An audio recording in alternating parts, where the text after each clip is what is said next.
Spirit, lead me where my trust is without borders. Let me walk upon the waters where Se vocês entenderem fundação, vocês vão entender a morte de Cristo antes da fundação. Se nós não entendermos fundação, vai ficar meio mais difícil explicar, porque passa pela fundação do mundo a morte de Cristo. Ela é desde a fundação do mundo. A palavra fundação, no original grego, significa injetar. Injeção. É colocar lá. É igual para se formar uma vida. Para se formar uma vida, o homem injeta o seu gameta no útero, né? E a mulher doa o gameta dela, e aí é uma fundação, porque houve uma injeção. E essa injeção é uma injeção de vida. É uma pessoa que doa a vida dele, que entrega a vida dele para que se forme outra vida. Essa é a questão da fundação. Fundação é injeção, é colocação. É você pôr vida onde a vida vai se manifestar. Isso significa a fundação do mundo, certo? Então, a fundação do mundo não é um mundo que veio do nada, porque alguém falou alguma coisa. A fundação do mundo, o mundo foi gestado. O mundo é como se ele sofreu uma gestação. Então, quando os irmãos disseram aí, olha, o mundo surgiu da vontade de Deus. Perfeito, o mundo surgiu da vontade de Deus, mas não surgiu do nada. Deus não saiu falando, olha, surge sol, o sol apareceu do nada, entendeu? Do nada, nada se faz, irmãos.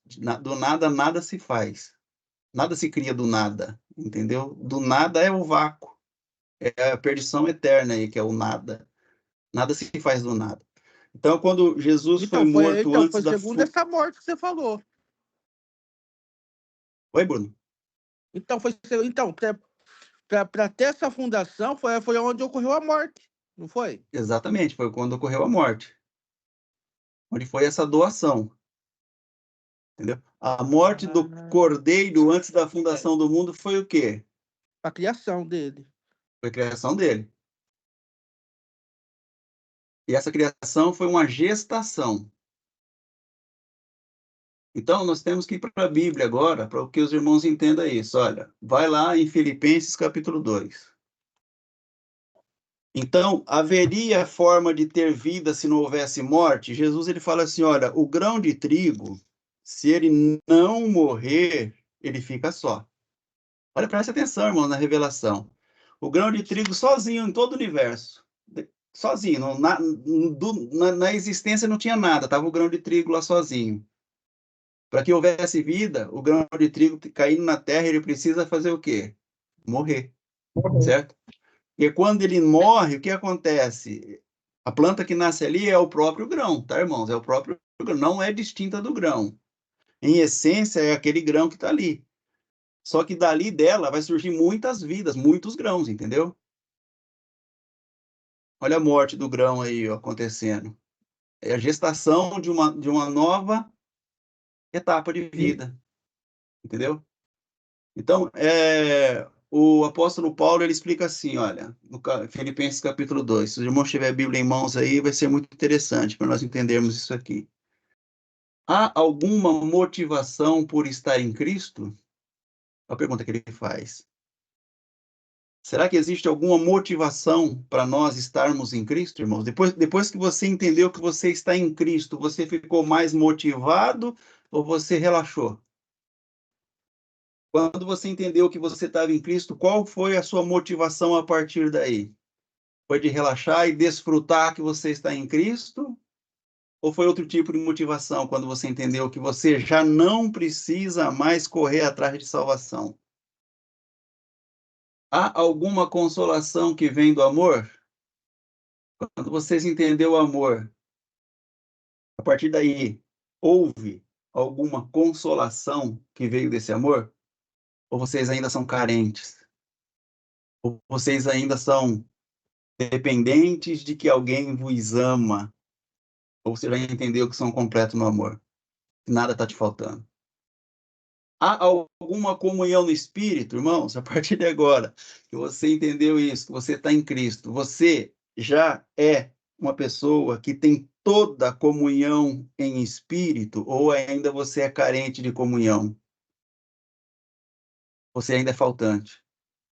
Há alguma compaixão e afeição?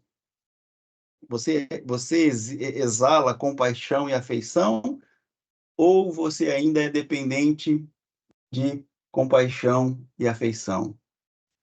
Então, completem minha alegria, concordando sinceramente uns com os outros, amando-se mutuamente e trabalhando juntos com a mesma forma de pensar e um só propósito.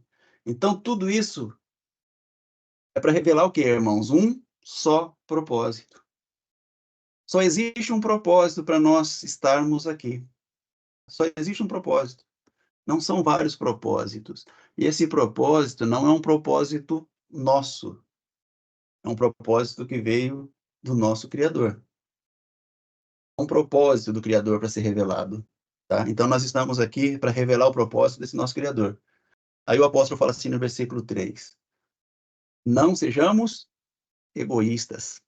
A irmã Cileide, ela deu essa resposta uns dias atrás. Ela falou assim, é a morte do ego? Não sei se ela vai lembrar. É a morte do ego? Eu falei, ó, você está no caminho. Não sejamos egoístas. Já pensou se Jesus estivesse lá, antes que tudo houvesse, e ele dissesse, esse povo aí que nós vamos criar, eles não vão obedecer, não. Eles vão fazer tudo contrário àquilo que nós estamos tentando revelar. Vai dar um trabalho para nós, hein? Não vou fazer esse povo, não. Vamos deixar mais aqui 100 bilhões de anos para ver se a gente consegue fazer um projeto melhor. Se fosse assim, irmãos? Não. Não sejamos egoístas. Jesus, enquanto homem, ele começa a entregar para nós a essência mais pura dessa revelação. Quando as pessoas diziam, tu não és o rei? Salve a ti mesmo. O ego dele não inflava, irmão. Ele doava. Quando as pessoas olhavam para ele, diz, por exemplo, o salmista que ele parecia um verme. O Isaías fala, olha, olhei para ele, não tinha nem parecer e nem formosura. Né? Nada dávamos por ele. Ele era como quem era apenas uma raiz numa terra seca. Nada, se olhássemos para ele, nada despertava em nós, era um coitado. Só que o apóstolo Paulo olha para ele e fala, aquele ali era o rei da glória. A linha do tempo correu. E o entendimento chegou na linha do tempo, no correr da linha do tempo. E o homem agora olha para ele e fala, poxa vida, como que pode o rei de tudo sofrer tanta humilhação e não responder com egoísmo? Por muito menos, os profetas dele mandaram matar uma cidade inteira. Por muito menos, os representantes deles acabavam com uma raça. Por muito menos, um profeta mandou matar várias criancinhas porque deram risada da careca dele. E ele não, ele morre por nós. Ele se entrega por nós. Então, não sejamos egoístas. Nem tentem impressionar ninguém. Olha só que palavra, irmãos. Não tente impressionar ninguém. Sejam humildes e considerem os outros mais importantes que vocês. Não procurem apenas os próprios interesses, mas preocupem-se também com os interesses alheios. Tenham, olha aí que coisa gloriosa, tenham a mesma atitude demonstrada por Cristo. Jesus, sendo quem ele era, ele não reivindicou ser quem ele era. O que é o problema nosso, irmãos? O problema nosso é que nós sendo quem somos, nós achamos que não somos. E quando nós entendemos que somos, nós queremos reivindicar o direito de ser. Esse é o maior problema nosso. A primeira coisa é a ignorância de saber quem somos. E a segunda coisa é o egoísmo de nós acharmos que somos mais porque agora nós sabemos quem somos. Essa é a segunda coisa. Versículo de número 6, ele começa assim. É aqui que vem a resposta para nós, ó. Embora sendo Deus, antes da fundação do mundo, ele era Deus. Embora sendo Deus. Olha o que é a morte, irmãos. Explicadinha passo a passo para nós. Embora ele sendo Deus, antes de criar tudo, antes da fundação do mundo, ele não considerou que ser igual a Deus fosse algo que devesse se apegar. Eu agora sei que eu sou igual a Deus, irmão Arlindo, mas não é algo que eu devo me apegar.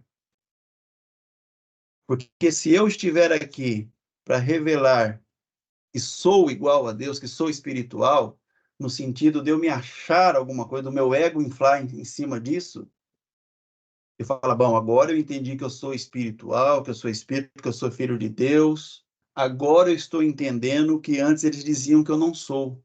Eu estou entendendo. E agora eu fico egoísta nesse sentido. Eu tento impressionar as pessoas nesse sentido, que agora eu sei que eu sou igual a Deus.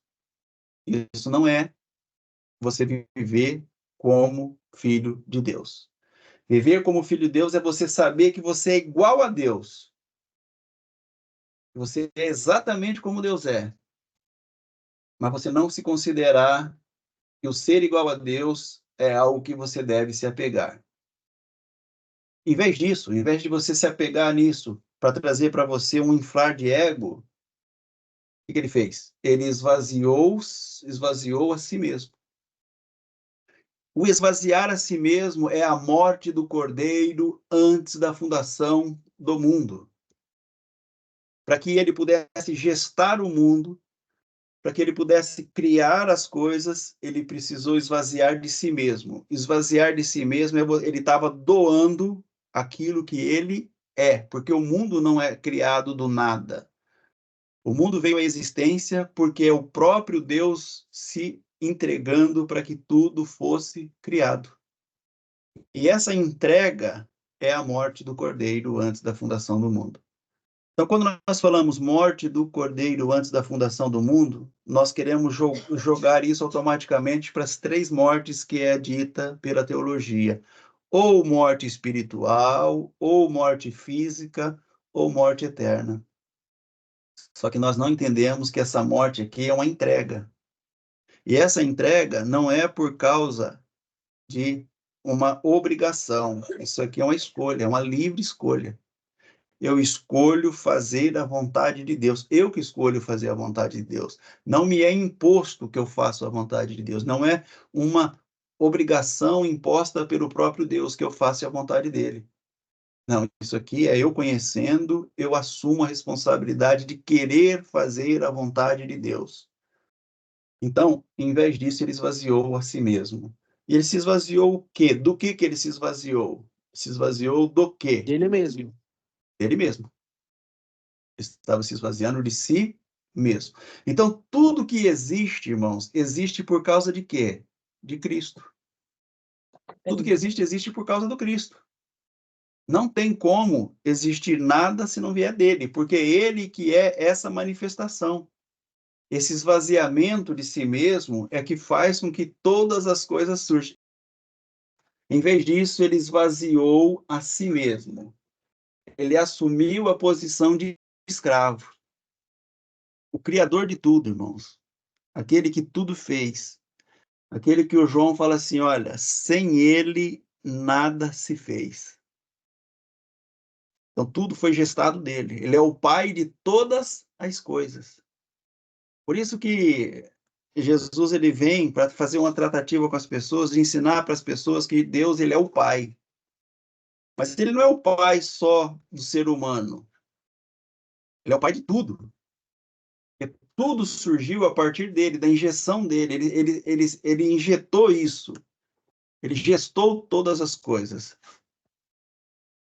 Então, ele é o pai de todas as coisas. Ele é o pai de tudo. Por que é dito assim, olha, que tudo existe nele, para ele, por ele e para ele? Por quê? Porque tudo veio dele.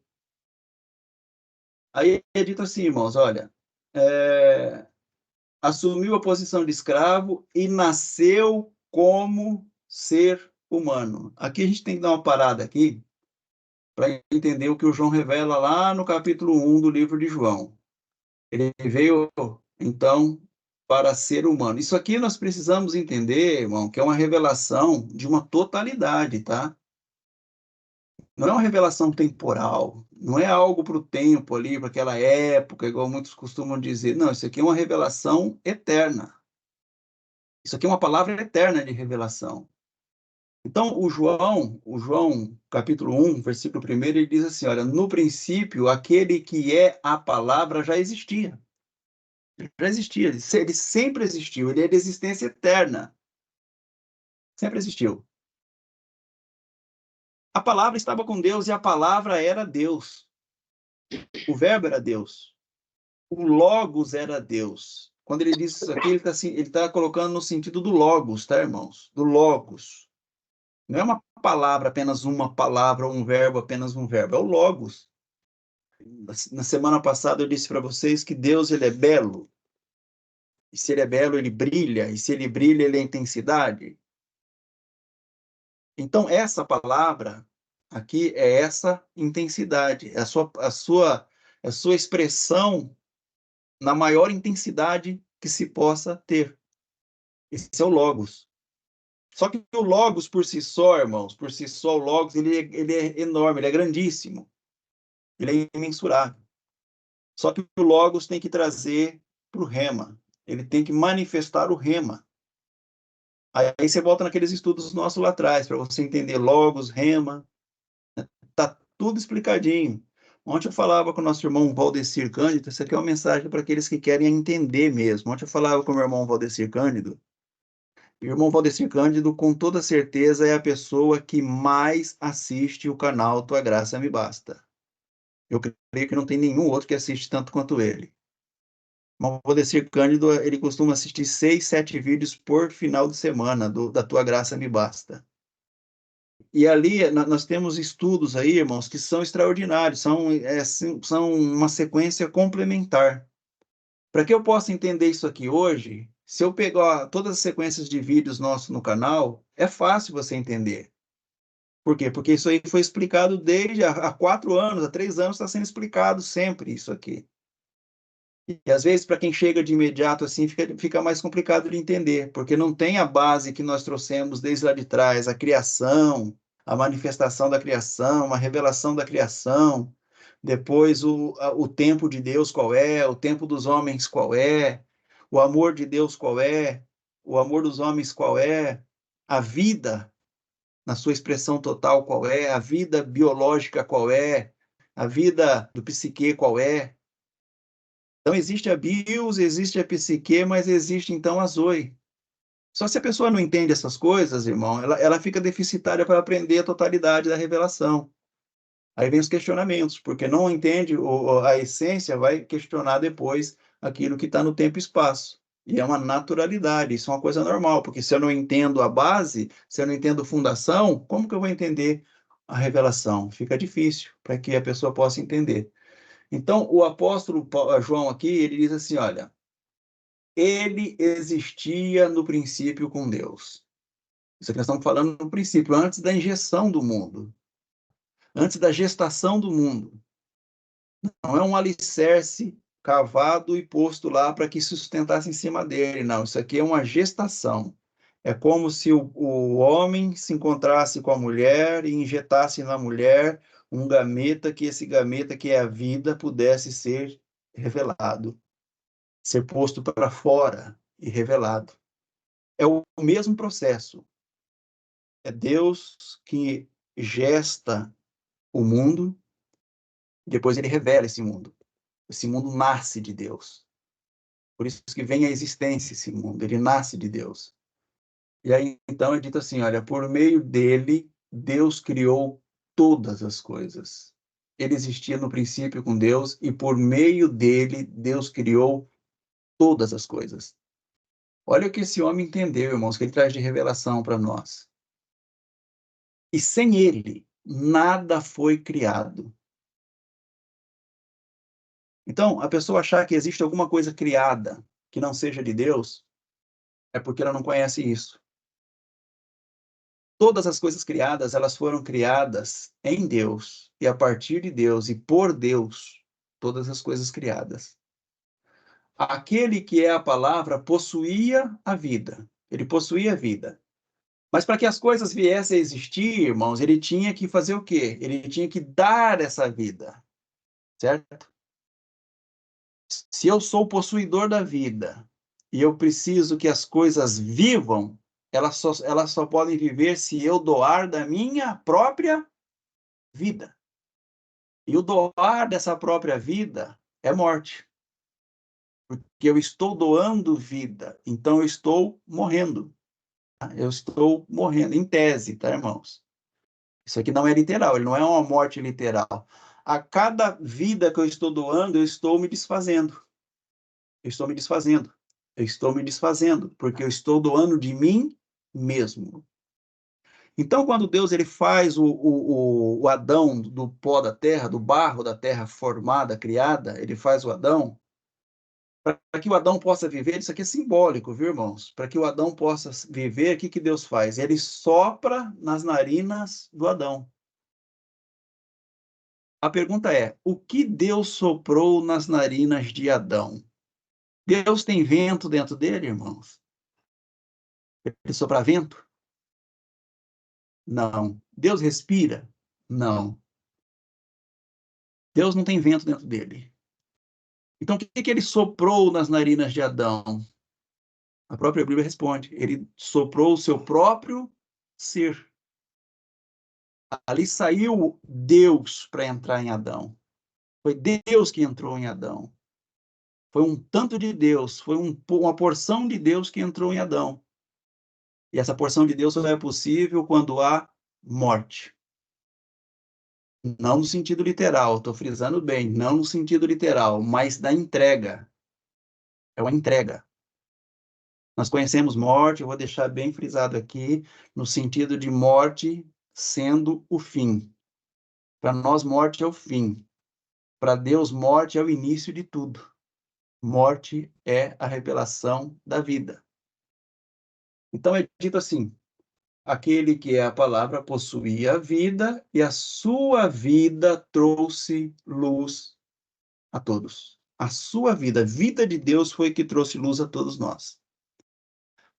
Agora aqui há uma grande verdade, irmãos. Essa luz que veio a todos nós é o viver em Deus. É o viver a partir dessa essência de Deus sendo revelada. E o que seria, então, a morte no sentido conhecido pela humanidade? Ou o pecado, se alguém quiser dizer o pecado. É o afastar-se dessa luz. O se afastar dessa luz é chamado de pecado, ou de errar o alvo, ou de morte, para nós aqui, o significado de morte para nossa condição de conhecimento natural. Essa luz, ela brilha na escuridão. E a escuridão seria o quê? A morte. Mas essa luz que brilha, se nós nos aproximamos dessa luz e vivemos nessa luz, nós não expressamos sentimentos e ações de morte. Porque a morte nada mais é do que o afastamento dessa luz. Então, vamos colocar assim, se você está num campo onde tudo é escuro e tem uma luz muito forte que brilha, esse campo é aberto. Você está ali próximo da luz, você tem visão. Você consegue enxergar as coisas, você consegue direcionar as coisas. Mas um dia você resolve, não, eu vou distanciar essa luz. Eu não quero mais ficar debaixo dessa luz aqui, eu não quero mais viver nessa luz. E você começa a andar no sentido contrário da luz. Quanto mais você vai se distanciando da luz, mais dificuldade você vai encontrando de enxergar as coisas. Mais escuridão vai tomando conta de você. A luz continua lá, no mesmo lugar, no mesmo ponto. A luz está se afastando de você? Não, de maneira nenhuma. Ela continua no mesmo lugar, no mesmo ponto, imóvel, intacta, intensa, brilhando, revelando, entregando. Só que quem está se distanciando da luz é o homem. Ele vai chegar a caminhar tanto distante dessa luz, que vai chegar uma hora que a luz não vai mais tocá-lo. Ele vai estar totalmente em trevas, totalmente perdido, totalmente ignorante, achando que agora a única coisa que ele tem para viver é aquilo que ele tem de habilidade, de conhecimento, de experiência. Ele acha que agora ele depende dele mesmo para viver, que agora ele precisa discernir o que é certo e o que é errado. Porque a partir do momento que o homem necessita discernir o que é certo e o que é errado, é porque ele já se afastou tanto dessa luz, que ele já não tem mais condição de enxergar o que essa luz revela. Entendeu? Então ele passa a viver do certo e do errado. É aí que entra a árvore do bem e do mal. O distanciamento do homem dessa luz o leva a viver do certo e do errado. E aí o que acontece? Primeira atitude do homem, quando ele está do certo e do errado, ele tem inveja, ele tem ciúme, e há o primeiro homicídio da história. Um irmão mata um outro irmão. Um irmão mata o outro. Por quê? Porque ele perdeu o contato com a vida, ele perdeu o contato com a luz. É o Caim e o Abel. Perde-se o contato com a vida, perde-se o contato com a luz, e eu passo agora a ter dificuldade para enxergar o que é vida, porque eu só entendo a vida a partir do certo e do errado. Versículo 5 que nós estamos lendo aqui. A luz brilha na escuridão e a escuridão nunca conseguiu apagá-la. Então, ele disse assim no versículo 9: aquele que é a verdadeira luz que ilumina a todos. Não ilumina só crente, não ilumina só convertido, não. Ilumina a todos. Todos estava chegando ao mundo. Isso aqui para expressar no tempo e no espaço. Algo que, na realidade, sempre foi. Mas ele precisava revelar isso no tempo e no espaço. Aquele que ilumina todos os homens, que é a verdadeira luz, estava chegando ao mundo. Veio ao mundo que ele criou. O mundo que ele criou. Se ele criou, é um mundo que ele gestou. O mundo é filho de Deus. O mundo é filho de Deus. Deus ele entregou de si mesmo.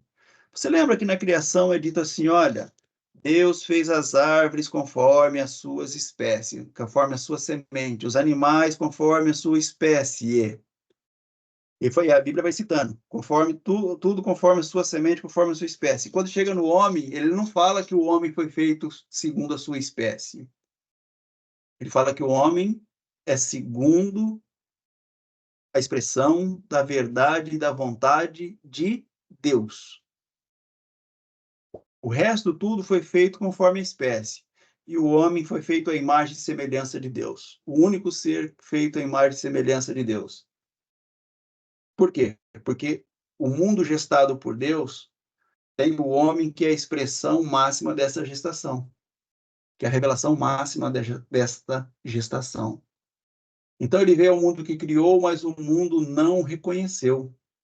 Veio a seu próprio povo e eles o rejeitaram. Mas a todos que creem nele e o aceitam, ele deu o direito de se tornarem filhos de Deus. Olha só que coisa, né, irmãos? Parece que essa palavra aqui traz um contraditório, né? Com todo o resto da Escritura. Eu tenho a impressão que quando eu leio isso aqui, parece que essa palavra ela contradiz o resto das Escrituras que diz que nós já somos filhos de Deus.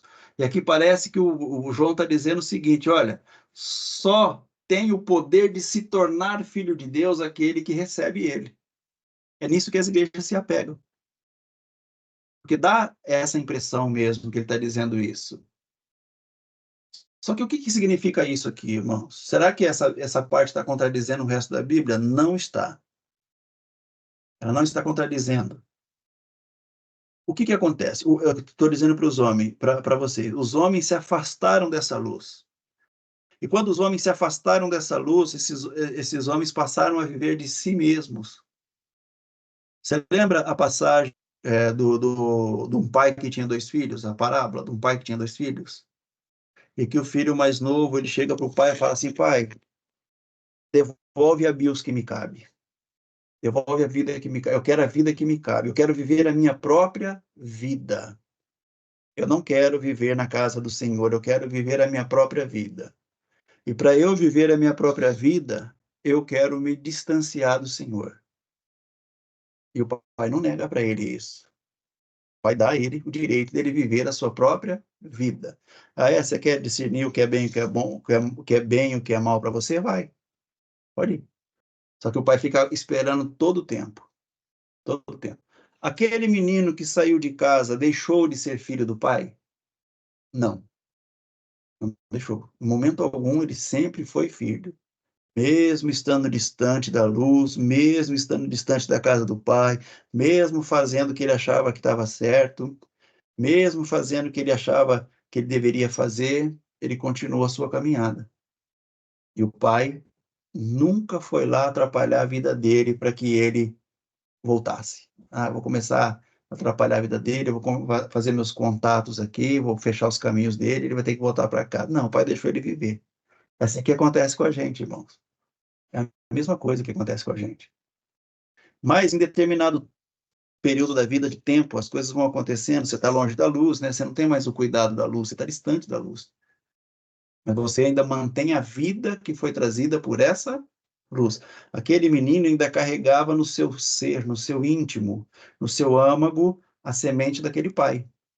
Ele carregava o DNA do pai, ele era filho daquele pai, mas ele estava distante do pai. Mas o tempo passando, esse jovem, ele cai em si. Ele cai em si e começa a entender o que, olha, distante do pai, eu achei que eu fosse ser feliz, que eu poderia viver decidindo o que é certo, o que é errado, o que era bom, o que era ruim para mim. Mas na casa do meu pai eu era completo. Lá eu tinha de tudo. E começa a bater um arrependimento. Arrependei-vos, né? Começa a bater um arrependimento dele ter afrontado o Criador, o pai dele. Aquele que foi a injeção de vida para ele. Aquele que foi a fundação dele. E ele retorna então, irmãos. Ele resolve retornar meio abatido, cabisbaixo, né? Temeroso, cheio de culpa, todo cheio de pecado, de imundícia, né? Ele retorna. E quando ele vai retornando, o pai está esperando. E ao ser avistado, o pai dá uma ordem para que colocasse nele de novo a túnica e o anel. O anel, irmãos, é isso aqui que o João está explicando. Deu-lhe o poder de ser feito filho de Deus.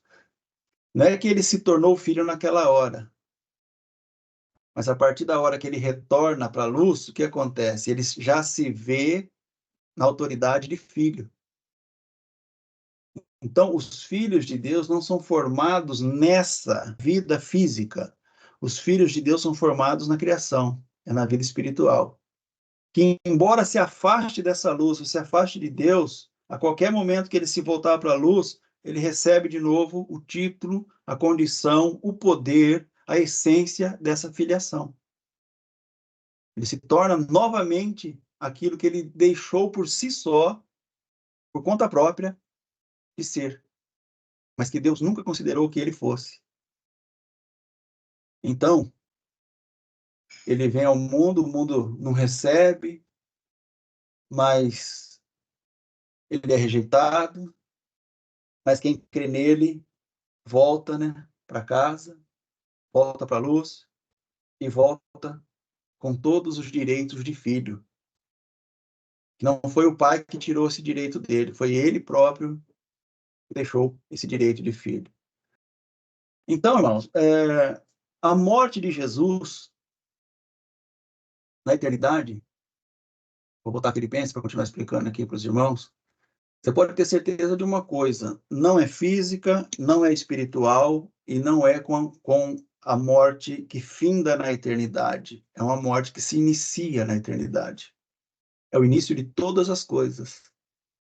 Então, quando nós dizemos assim, ó, se nós dissermos a morte de Jesus, ela tem implicações eternas. Por quê? Porque em aos Hebreus é dito do sangue derramado. Pedro, nós vamos falar do sangue derramado. Então é um assunto assim que a gente não vai conseguir esgotar ele todo no mesmo dia, porque é muita coisa para se explicar. Eu estou explicando isso aqui para pessoas que estão convivendo com esse ensinamento, não tem mais de 3, 4 anos aí, estão convivendo com esse ensinamento. Mas para quem não ouviu falar disso, para quem nunca ouviu dizer que Jesus morreu antes da fundação do mundo, isso aqui é novo. Isso aqui vai ter que ser bem esmiuçado, tem que ser bem explicado, para que haja uma consciência de uma verdade eterna. Então, quando eu digo que, embora ele sendo Deus, ele não considerou que ser igual a Deus fosse algo que ele devesse se apegar, isso aqui pode trazer confusão. Porque o tempo inteiro as pessoas vão no canal e vai ver o Arlindo falando, olha, você é filho de Deus, você precisa entender quem você é filho de Deus. Só que agora o Arlindo vem e fala, olha, embora você sendo filho de Deus, você não deve se apegar a isso. Mas isso é uma consciência pela qual você deve morrer. Você deve entregar isso. Então, quando eu falo de Cordeiro de Deus, por que Cordeiro? Porque o Cordeiro, quando o Cordeiro está no centro da família, irmão, na mesa da família, ele está como o quê? Como quem vai desfrutar ou como quem é o alimento da família? Já viu o Cordeiro ir para a mesa da família para desfrutar de alguma coisa? Toda vez que o pai de família leva um cordeiro para a mesa, esse cordeiro é para fazer o quê? Para alimentar a família.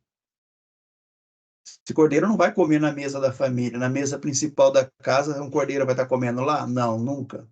Ele vai estar sempre sendo a comida dessa família. Então o cordeiro ele é a entrega dessa família. E o Cordeiro de Deus foi morto antes da fundação do mundo. Por quê? Porque ele assumiu a posição de escravo e nasceu como ser humano, como está escrito lá em João, que nós acabamos de explicar agora.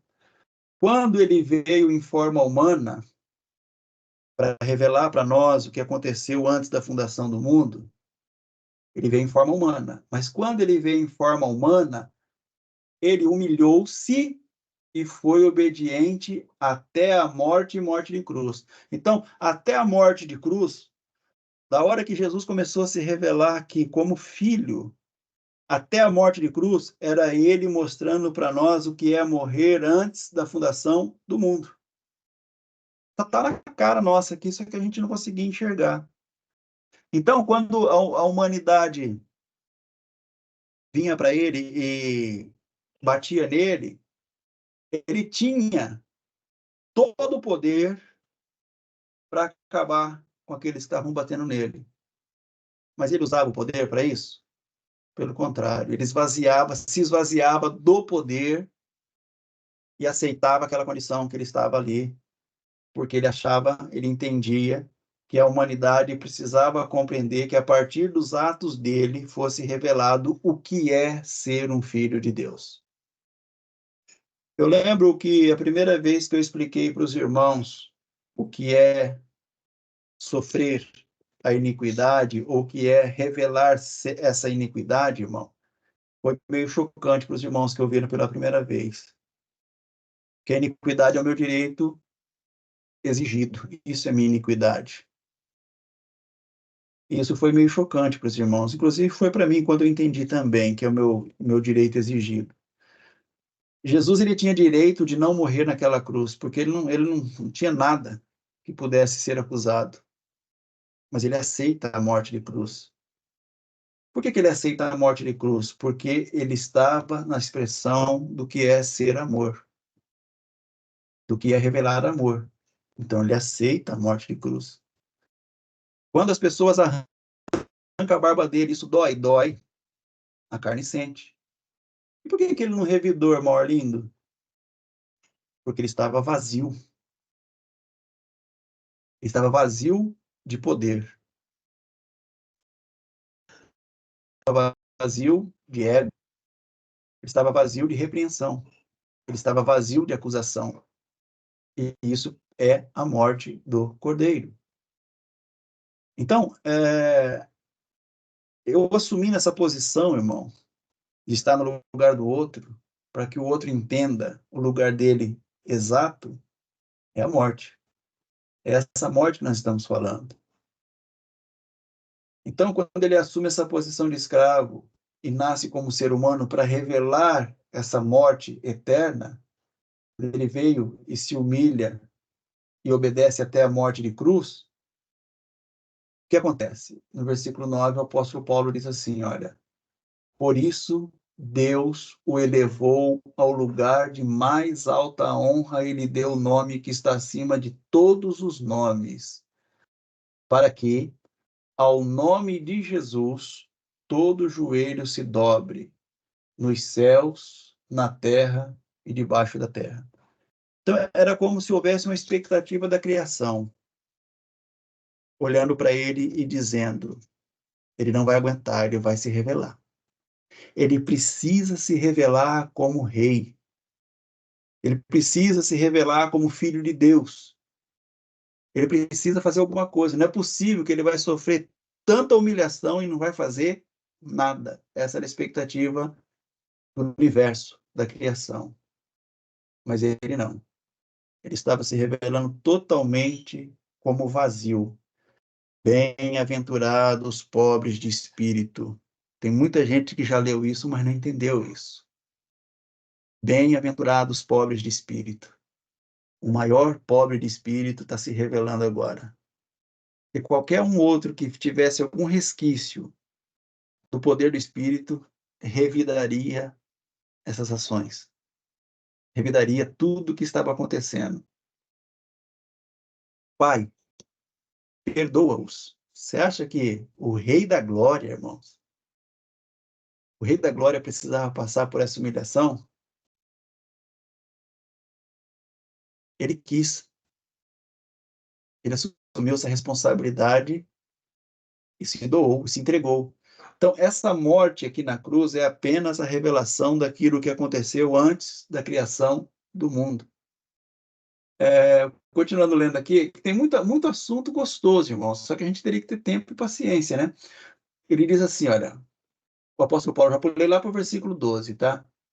Quando eu estava aí, meus amados, vocês sempre seguiam muitas instruções. Agora que estou longe e ainda mais importante que o façam, trabalhem com afinco a sua salvação. Olha aí, eu sou salvo, mas eu preciso trabalhar essa salvação.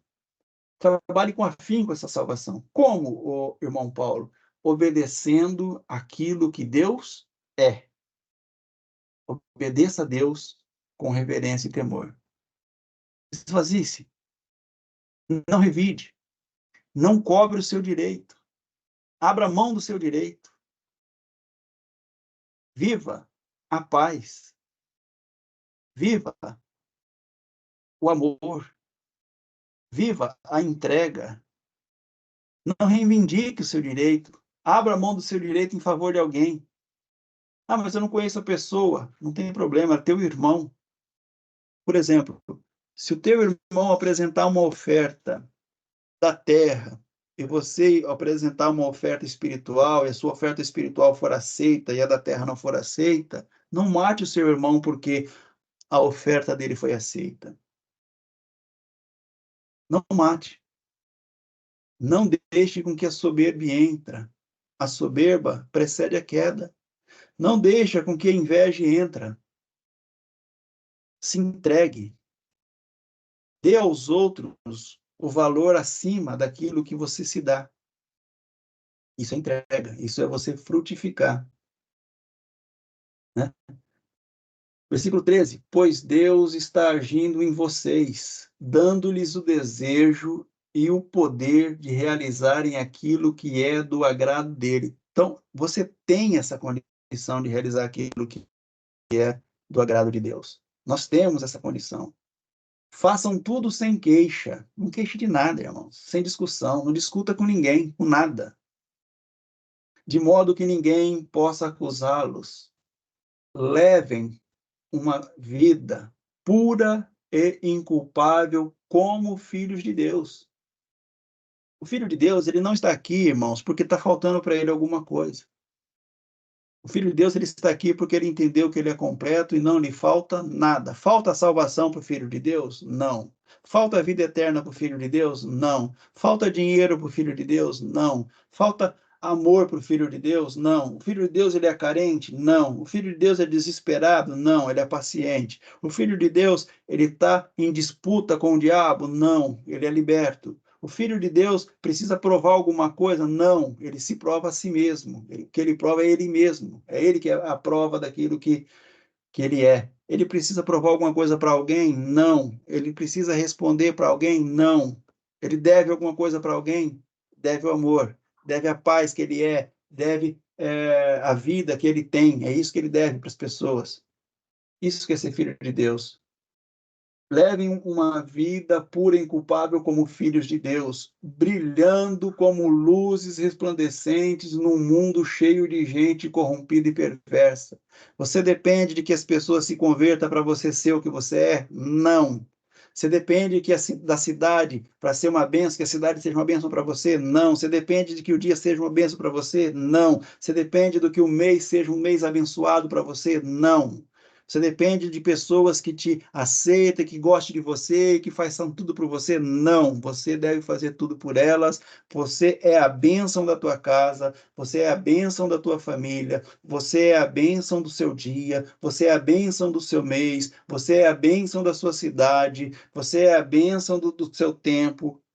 Por quê? Porque você viu que você é filho de Deus e você se esvazia de si mesmo, como Deus assim fez, e te dá o poder para que você faça, que você é essa expressão da morte de Cristo antes da criação do mundo. Você morreu com ele. Se com ele você morreu, então com ele você revela a vida dele.